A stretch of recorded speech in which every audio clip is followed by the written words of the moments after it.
when you look at the ratio of therapists we have to the population, we are not overcrowded. What brought me into this industry? But that table you have that one. To be fair and to be honest, at first it was survival. Even if you are knowledgeable before, things are changing every day. Things are evolving. When people think the beauty industry is so easy that you can just, it pass make you just wash face, like a lot of people say. That there's when you look at the structure of the face alone, you look at the muscles of the face, the anatomy you look at the face. anatomy of the face. Social media is generally in life, it's a blessing and a curse. Blessing is, it helps you to get seen by more people. There's a lot of things that you see on the social media space, and it just makes you feel like you can't just come to the therapist and say, I saw this thing online, and because somebody said it like this is how it should be. This same client, if they do not get the result of that treatment, they will call you out. See, some of them will drag you like Tiger Generator. They will drag you like Mikano Generator. You will be shocked.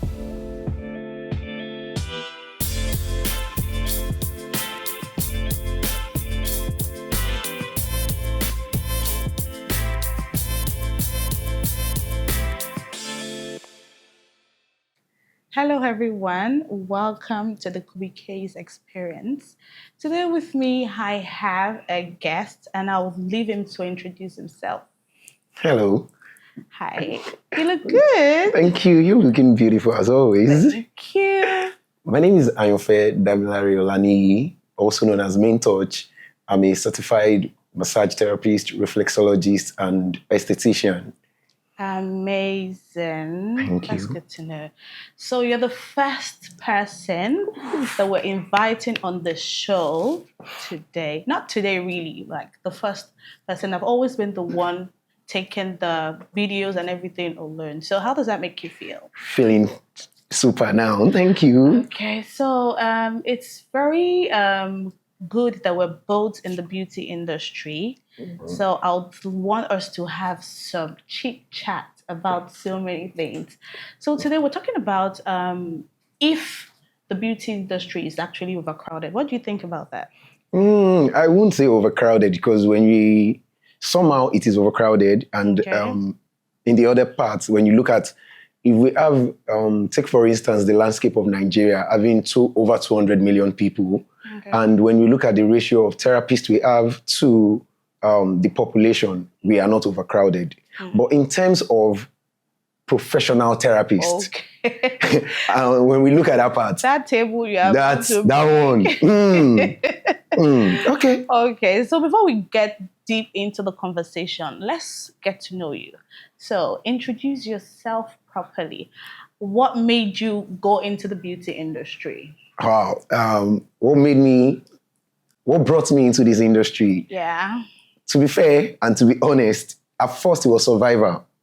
Really? Yeah, but it was survival on the scale of what do I also like to do? What do I have flair for? Okay. And from there, I knew I had passion for a lot of things, looking good. I've always been the person that I just want to look good. I just want people around me to look certain ways, look good, be confident, and like yourself, and all those positive vibe. So when I was trying to think of what else to delve into, I found myself in the beauty industry. And since then, you've been flying and skilling. That's what we want for ourselves. Yeah. So that's good to know. Thank you. Okay. So what do you think about professionals or people in the industry that do not get the amount of knowledge that they should get? Well, I think that's where where the answering your first questions properly comes in, where we would say we are overcrowded by a whole lot of people that are not doing the right thing, because the science is developing every day. Okay. Understanding of the human body is coming up with advanced medicine, advanced things. So even if you are knowledgeable before, things are changing every day. Things are evolving. So you can't even stay on that pedestal that I understand this industry and there's no room for improvement. There is always room for improvement. You have to keep on learning, relearning, and trying to make yourself better. There is 1001 courses you can key into. There is 1001 ways you can get better even if you're not skilled before, you can now improve on that skill, learn more, and become a better person in the industry. Wow, that's good. So do you think the beauty industry is an easy business? Because a lot of people think that they can just come into the industry, maybe it's facials, let me just learn how to wash somebody's face and, start doing it. And you get to see people not getting, the required information and they just jump into the business. Is it easy? Is it that easy? Nah. How long did it take you? Let's know. How did you start? What was your starting point? Your starting point, I started from YouTube, Google, then I went to a standard school. Okay. Upper Benson Beauty Training Institute. Oh. Yeah. Do any of you know what Upper Benson is? It's a beauty school in Lagos. So people should go to school. So we started the journey professionally from Upper Benson Beauty Training Institute. And since then, I've been upping on different advanced courses, upping on different level of system, even outside the country, because knowledge is not, you can't just box yourself. You have to keep learning. You have to, no matter where the course is taking place, no matter, you can do e-learning, you can learn online. You don't have to physically be there abroad to get to learn abroad. Then if you have the resources to travel, you can travel, learn, and keep building on whatever you learn. And when people think the beauty industry is so easy that you can just, it pass make you just wash face, like a lot of people say, that there's when you look at the structure of the face alone, you look at the muscles of the face. The anatomy. You look at the anatomy of the face. Then there's so much there's so many things to learn about the face. So no matter what service you're, even as little as nails, there is, when you look at the structure of the hand, the structure of the nails, the disease that can affect the nails, and how product also plays a role in the overall health of everybody. You know that there is none of these services that do not require formal learning. Yeah. Okay, that's good to know. So what do you think has changed in the beauty industry for over the last 5 years? To me, what I think... 5 years, that's way back, 2021 to 2026. Yeah, I think the most important thing that has changed is the advanced medicine coming in. Okay. Because back then, there are services that you need to do multiple sessions for in order to get results. But now we have advanced medicine, we have advanced level of doing treatments whereby you can actually achieve some desired results within a short period of time. So that's the positive aspect of the industry that have really, really improved, and it has helped therapists to help them to opt their means of achieving results on their clients. Okay. That's also good. There's so much to learn. Yeah. So, we have a lot of beauty entrepreneurs now. I see a lot of people sending me DMs. Oh, I want to learn. I want to do this. So what do you think are the mistakes a lot of beauty entrepreneurs, not just startups, there are some people that's also been in the game for the longest, but, they still make some kind of mistake. What kind of mistake do you think? First, like we've been saying, learning. There is no way you can actually understand this industry properly without learning. Absolutely. Because apart from even learning about the services we render, you also have to learn the business aspect of the industry. Right. I think that part, a lot of people, when they're like, Kubby, I want to, after we do the proper training, they're still going to teach me the business side. I said, that is where mentorship comes from. Exactly. Right. Because you still need to understand that there's a business part to this industry, apart from every other thing that we've been talking about with as regards services. Service is one part, but also understanding the business part of the industry is another part. So I see a lot of beauty businesses closing down. I'll see them saying, oh, we're closing down, and they start selling their stuffs. So what do you think about them, apart from the ones relocating? Okay. Is it that they're struggling in the business, or they're doing something not just right? I think they are doing something, they're actually doing something that is not right. Okay. Because, like I said, we do not even have enough professional establishment to cater for the public, the population we have. So why would you say you're struggling to get a client? Right. Because I don't think the main thing is struggling to get clients. It is struggling to retain your clients. I think we need to educate or talk more about that. Maybe business owners should learn to go to seminars. It's not just about selling in your business, it's about understanding how to retain your clients. It's very important because I tell my team too, when we're doing meeting, I'm like, when we check, the our chats to see how much clients came, over the month. And I'm like, who are the ones returning? Exactly. So it's very important because your returning clients will refer clients to you. Definitely. And that's how you keep the trail. Definitely. You get. So I think that makes sense as well. So aside from that, I also, want to go into social media, We understand that social media has helped a lot of businesses. Yeah. I mean, it has helped my business and it has helped a lot of entrepreneurs as well. So what do you think about the beauty business on social media? So it's a social media is generally in life, it's a blessing and a curse. Right. So yeah, the blessing is, it helps you to get seen by more people. Right. You are able to also have yourself out there. People can find you easily. Right. So you have all those advantages. But I think the downside is now having acclaimed influencers trying to come and advise people. Because just all of a sudden, people can just set camera and start telling you XYZ is how you do this, XYZ is how you achieve. Sorry to cut you. I saw a video on TikTok and I saw normal people doing micro needling at home. And I'm still in shock. I'm not going to go deep into that conversation today because I'm like, what?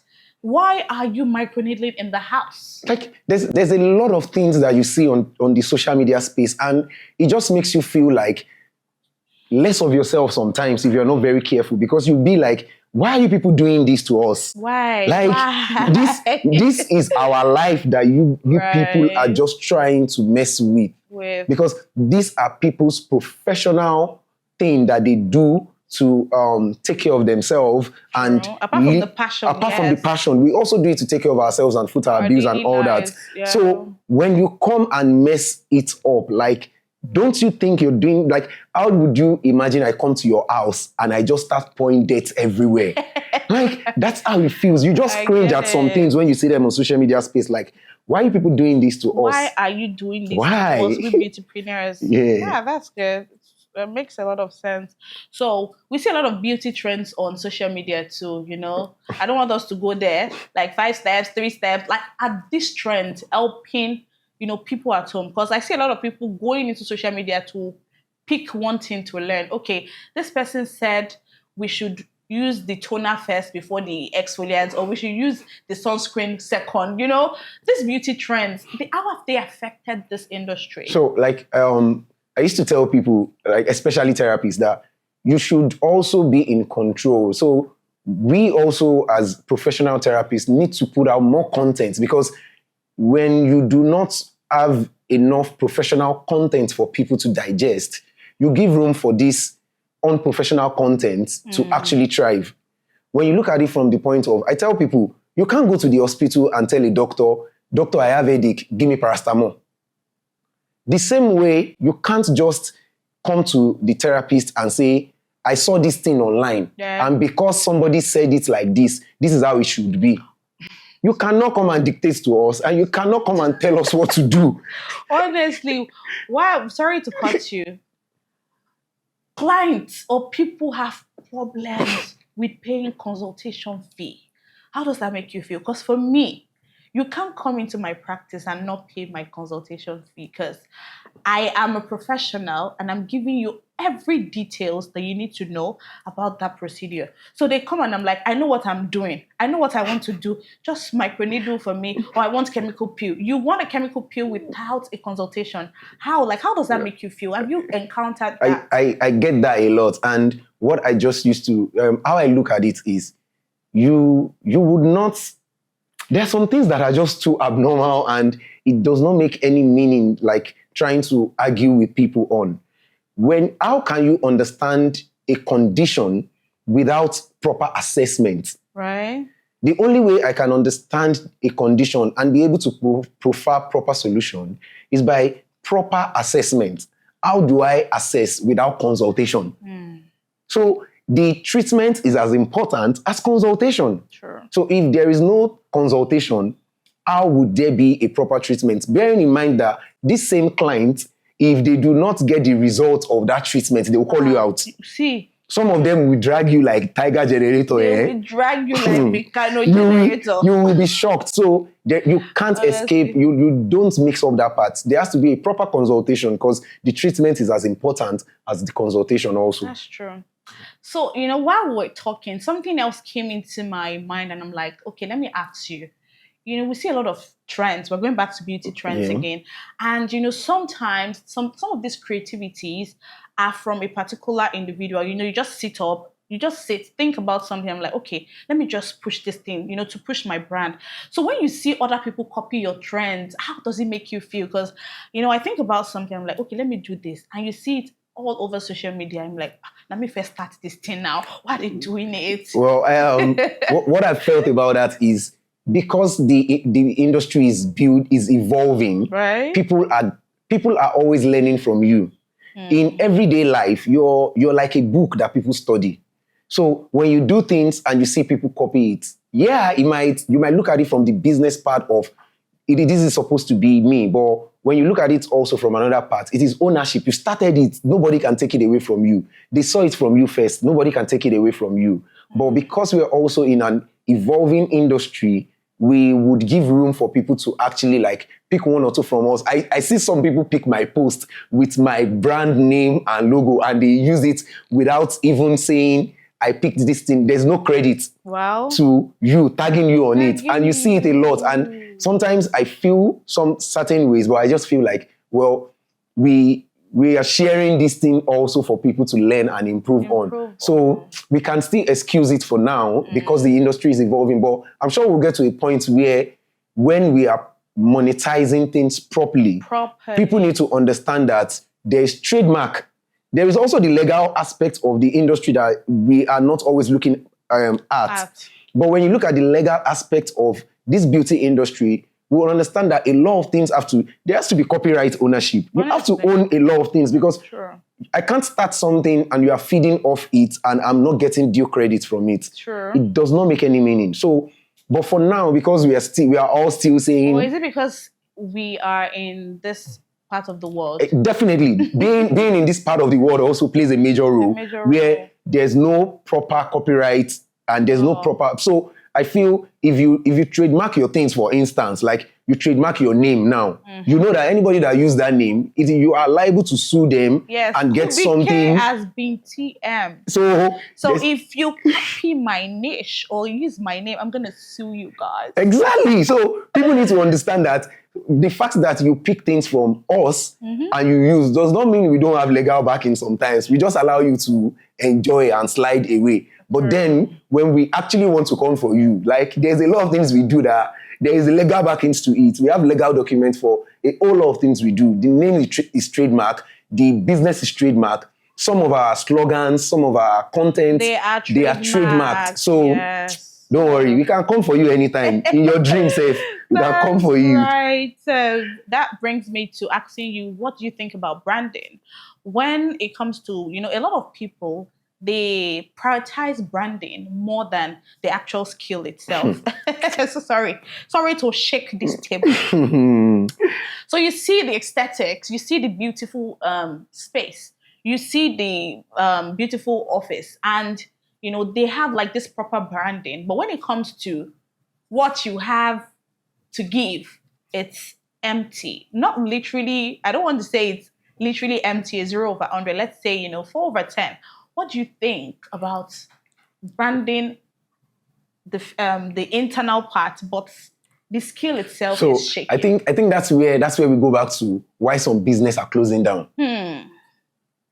That's why some business are closing down. Clock it.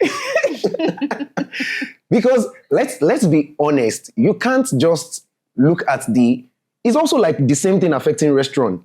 Right. You have quality, fine space, bad food. Bad food. So how do you level it? How do you balance it? You can't have a beautiful space where people can come and take picture, but your service, they can't take picture of it. Right. That's Like, crazy. how am I able to only talk about how beautiful your space is, the ambience, the aesthetics, but when it comes to the quality of the service, I have nothing to say. You have nothing. That's true. So it's not about, that place is really beautiful, that place is really fine. Also, do they know what they are doing? Right. I can wear scrub every day of my life and be providing the wrong service. True. And I can just be wearing my normal polo and trouser and be providing the right service. So it means there are so many people that do not have the aesthetics, but they have the skill. Exactly. So you have to find a balance to it to actually keep up in the industry. It's an aesthetic industry. People want to see, and also they want to feel the quality of service you can provide to them. So are you open to mentorship? I see a lot of people want to. The thing is, some of these people, they don't have the right people to talk to. Maybe they don't have the right mentors in their lives, because if you have people to communicate with, ask questions, and call your colleagues. But I feel like this whole industry feels very chaotic as well. Yeah, it is. So there's no one to call. The circle is big, but then everyone is just trying to, just keep themselves off. Like me, I'm always minding my business. So it's like that. So are you open to mentorship? Yeah, that's even part of the reason why I do not give up as an instructor. Because you have to keep impacting knowledge. By the way, he is an instructor. He has worked in Upper Benson for the longest, and is currently an instructor in CubbyCays Aesthetic Academy. I hope you all know that we have a school. Yes, it's a licensed school. National Board of Technical Education, it is approved. So we're not doing fugazi here. It's a proper place to get yourself trained for aesthetics and wellness. So are you open for mentorship? Yeah, we are here. Okay. So he said he's open for mentorship. I don't want to, drag this conversation, longer than it is.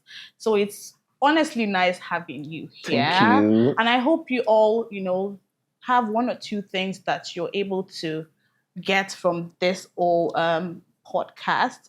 It's nice having you on the show. We have a package for you. Courtesy Bella Demar Skincare. So we're giving you this for coming on the show and being the first person on this. Yes. 001. Thank you so much for coming. Yes. For you, the viewers, just have it at the back of your mind that beauty needs education. So if you want to be in the beauty industry, get trained by a professional. Go to school so you can impact the right information to your clients. I'm Miriam Adeto, and it's nice having you on CubbyCays Experience. See you on the next episode. Thank you.